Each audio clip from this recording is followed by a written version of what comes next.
Welcome to the Car Guys. Yes, this week, this beautiful 930 Turbo is back. The car I bought, mistakenly perhaps, at auction, has finally been fettled and is working perfectly, and now it's time for the shakedown. We spent thousands of pounds on it, let's hope it's worth it.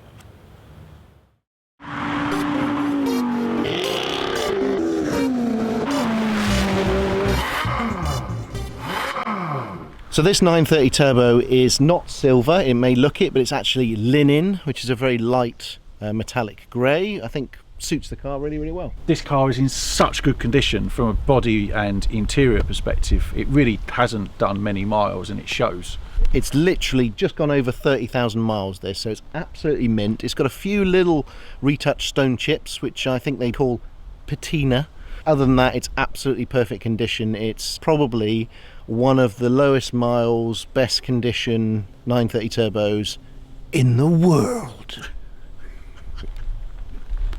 0 to 60 comes in just over 5 seconds, and 0 to 100 is just over 12 seconds. And that's in 1989, folks. But how about this? The 959, 3.6 seconds. Holy mother. Can you imagine? Top speed, 160 miles an hour. I thought it'd be more than that. I thought it'd be more than that. Coming back to the rear of the car, massive wheel arches. Be careful of these when you're driving it anywhere, because they will just literally disintegrate as soon as you touch anything.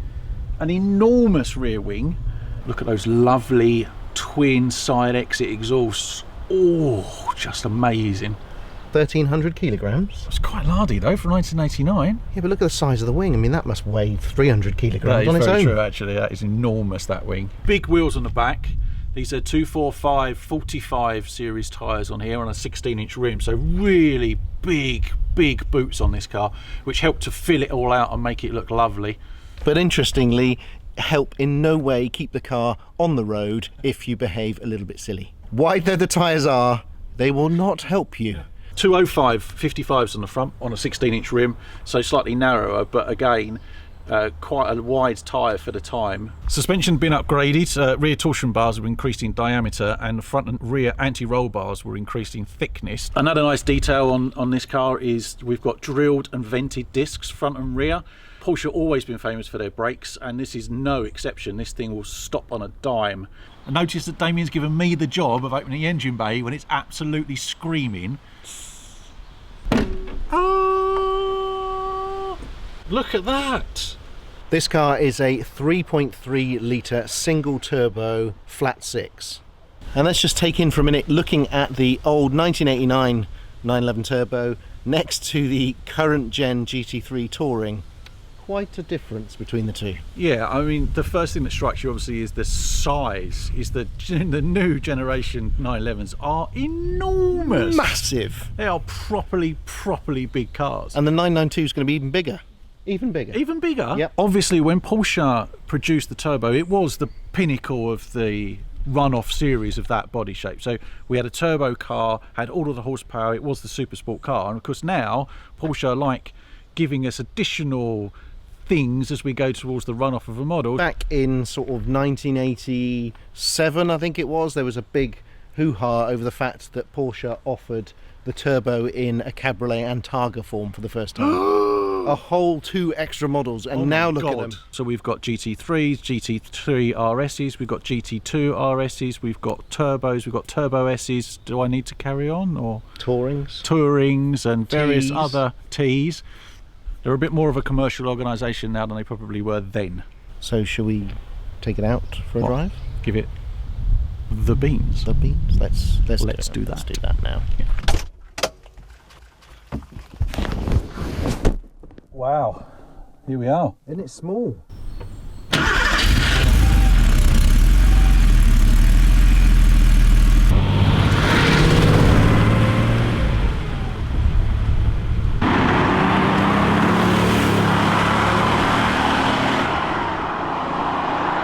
Here we are. I've been looking forward to this. Yeah, so have I. I mean, I had such a great time driving the Targa. That old 80s Porsche feel. Smells exactly the same in here. It's got that lovely old leather. Oh, It's yeah. lovely. It's like an old smoking room. So first thing you'll notice immediately is how much better the ride is. When I picked it up, the tyres on the car when I picked it up from the auction were essentially made of wood. So that's the thing we have to remember about this car, is it has not been driven very much in its life. It spent a lot of time stuck in a collection, going nowhere, not being driven in the way that it was intended. Wrong. And as a result, many of the systems of the car had deteriorated. But the sheer, oh bloody hell. What was that? Well, it's hydraulic clutch and it's quite heavy, and sometimes it takes you by surprise. Your puny little legs can't manage it. Yeah, I need to do more bench pressing, I think. I need to get you to proper leg work. Yeah, it's a man's car, isn't it? Car, isn't it? Hey, that's the thing you got to remember. It's 80s, and everything is heavy. Everything's heavy. Apart from the steering. Which is as light as a feather. The sheer amount of work that had to be done by Emblem Sports Cars on this car was significantly more than I'd expected, and it really does highlight the perils of buying a car, an old classic car like this, from an auction. I was told that the car was in perfect condition, able to be driven away. They'd thoroughly checked it. That turned out to be a little bit of an exaggeration, i.e. totally wrong. The outside of the car is in good condition, the interior is in good condition, and you were able to drive it away. Yeah. However, this 4 pages of information from Emblem Sports Cars would, you know, to a non-technical person like myself, a layman, if you will, would look terrifying. Would actually point you in the direction of it not being quite right. No. And Jason, if you would be kind enough to reveal the final total amount, which I've written crudely in Sharpie on the front. So the amount of work to put this supposedly pristine, perfect example of a 911 Turbo back on the road and actually working as intended, how much did it cost? £7,900 and change.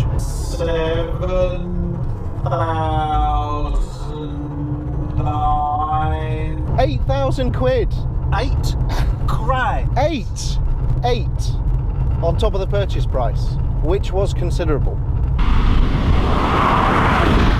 So what needed to be done on this car? Well, pretty much everything.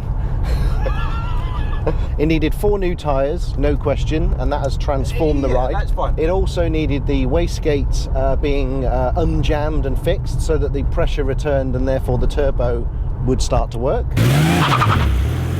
Well, so that was interesting. So when we went down to Emblems, the guy showed us there's a tube that a plunger goes through, and the reason why it wasn't activated properly is because all of the seals at either end, because it basically had been sat in a warehouse forever and never been used, had literally degraded and were filling up the tube so the plunger wouldn't work. But then on the road test they noticed that there was a stuttering on the revving, and so that pointed to something to do with maybe the ignition system or the fuel system.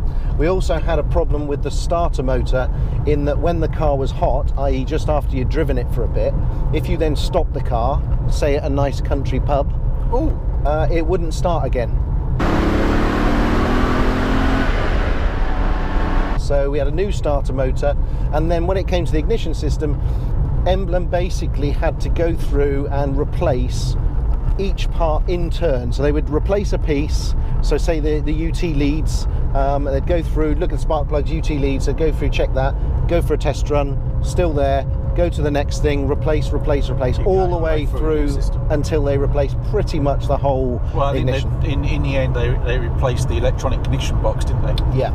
Because that was what was found to be at fault. Although, having said that, all of the other bits needed replacing as well, because the leads were corroded and old, and the spark plugs were all furred up, and all mechanical though, isn't it? And it's, you know, that's not one. I suppose one of the nice things about these cars is a man can go in there, or woman obviously, can go into the engine and fix it using parts and grease and their hands, and not just plug a machine into it. And it's nice to get your hands dirty now and again.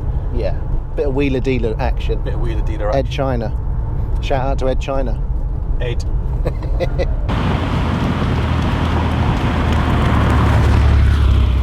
Oh yeah, we had the old creaky door, sort of old haunted house creaky clutch pedal that's been done. Oh, the AC system has been sort of regassed, recooled, refitted. Because that now works. Yeah, so which is really, really nice. Got aircon. The important thing is, for a car like this, you know, one of the last 930 turbos in perfect condition, it deserved it. It needed that money spent on it. It's just a shame that the previous owner didn't do it before putting it up for auction. But I guess maybe that's why it went up for auction. Yes. So what do you fancy? Do you want to feel some turbo for the first time in this car? Let's feel some proper turbo actione. We actually have it. We have a working turbo.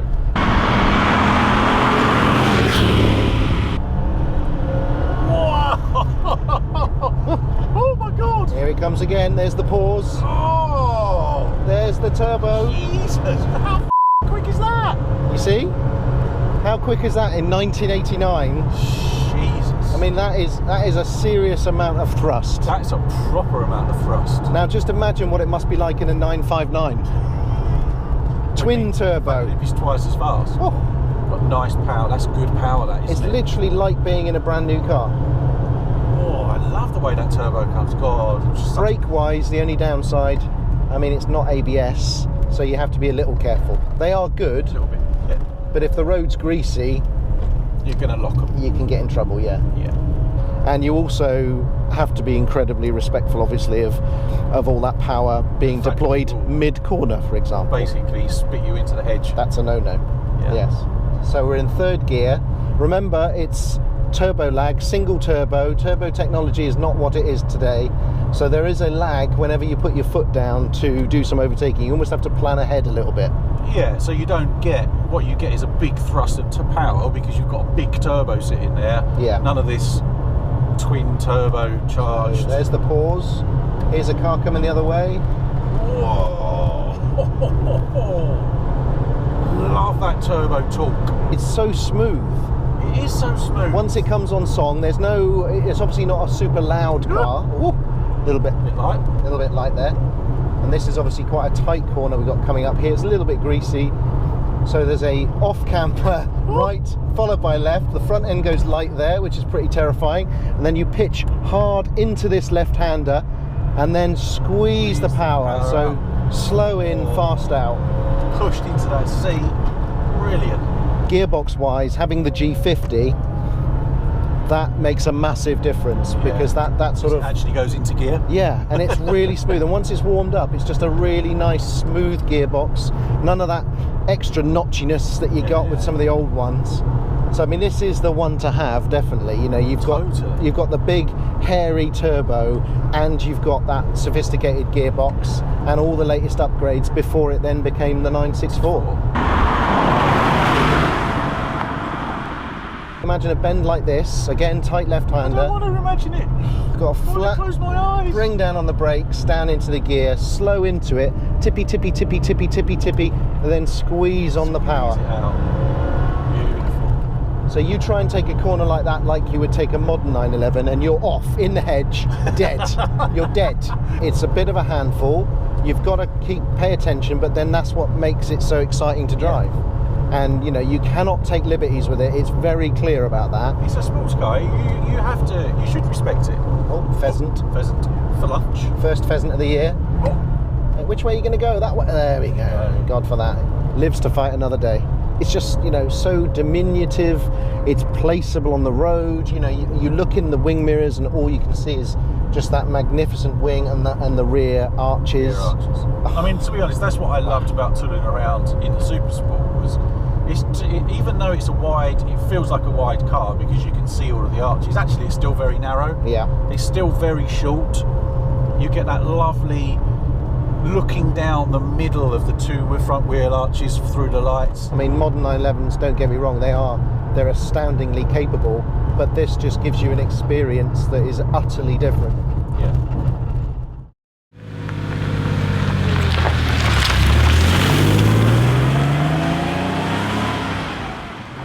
Oh, I love that boost. Very delicious, that is. Give you that big slap of torque. But it's not harsh. It's not harsh like the F40's harsh. No. You can just feel it moving around in your fingertips, which is so nice. This is 300 brake horsepower. This Is car. it really? So I mean, for the Jesus. time, that was a lot. Yeah. Now, I mean, you know, that's what Golf R. Golf R. Well, I mean, Golf R's probably got more than that, actually. It's crazy. Got all the standard little 911 foibles and quirks that you'd expect. Yeah. Just like the previous two that we had. You've got the scattering of the buttons. You've got the Your random scattering of buttons. makes no sense whatsoever. No. You've got your weird lights. You've got all sorts of the fact that the sunroof button is all the way over there. Strange little controls in all corners. So this car in 1989 Yep. was £57,000. Was he really? Yeah. Geez, that's a lot of money, isn't it? Well, yes. Beans? Ready to implement the power, please, Captain. Right, here we go. There's the Wait pause. for it. Here comes the boost. Whoa! There's the boost. And you got a proper manual gearbox, so there is a significant pause as you change gear, which adds to the whole Yes, experience. big throw of the gears as Flat well. down, there we go. There's the pause, there's the boost. Boost on. 0.8 of a boost Wow. into the next gear. That's incredible, isn't it? Power out. Wait, here we go. It's nice that it's. It's a good shove, isn't it? Oh, it's nice that it's not too shouty either. Yeah, very refined. But you can feel it going. Whew. The exhaust is there to expel the gases, retain the Yeah. pressure, and nothing else. Yeah, It's not there to literally be showy. It's no. there to get you down the road as quickly as possible. Yeah, it's not shouting about it, it's just doing the job at hand, which is very German. Very German.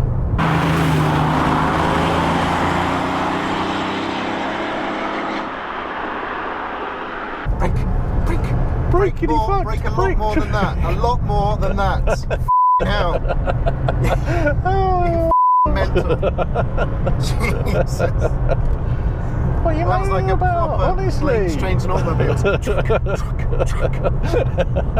Jesus Stop. Christ. You make me laugh, which makes me want to do it more, so stop.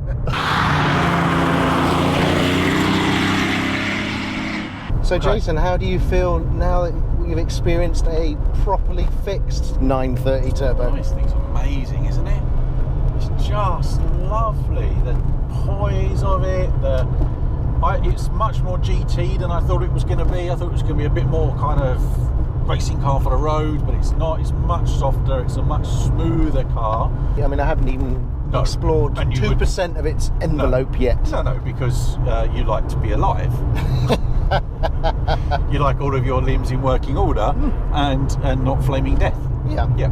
So, But should I want to have a flaming death, this will deliver. There is still things that you can learn about it. I'm pretty sure that even after driving it for 5 or 6 years, you would still pile into a corner one day and go, oh, that's interesting. I didn't know it would do that. And there was all these kind of different things that you can explore about the chassis and about the way it drives and stuff, which would keep you interested. In summary then, this car, now that it's fixed, is so much more impressive than I think we're expecting. It's a proper keeper. It's a really fine example of the breed, probably one of the greatest examples in the world. It's just a lovely example, isn't it? It's just absolutely beautiful. I love this linen paintwork. But the interior is in immaculate condition. It's just a beautiful, beautiful car, and now it's actually runs. It's the complete package. Wow, that was quite exciting. Thanks for watching the video, guys. Please subscribe, leave likes and comments. We really do appreciate it, and join us for another video soon.